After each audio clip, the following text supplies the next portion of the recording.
বঙ্গবন্ধু ভাস্কর্য মোরাল স্থাপনে দুর্নীতির অভিযোগ অনুসন্ধানে দুদক।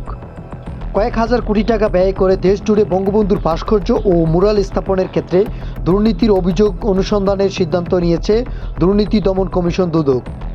বৃহস্পতিবার 2 জানুয়ারি এক ব্রিফিংয়ে অনুসন্ধানের বিষয়টি জানিয়েছেন দুদকের মহাপরিচালক প্রতিরোধ মোহাম্মদ আক্তার হোসেন।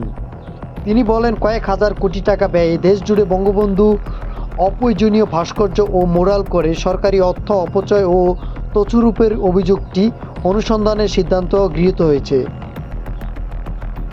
বিগত আওয়ামী লীগ সরকারের আমলে শেখ মুজিবুর রহমানের স্মরণে দেশের বিভিন্ন এলাকায় মুজিব কিল্লা নির্মাণ, সংস্কার ও উন্নয়নের নামে দুর্নীতির অভিযোগও অনুসন্ধানের সিদ্ধান্ত নিয়েছে দুদক।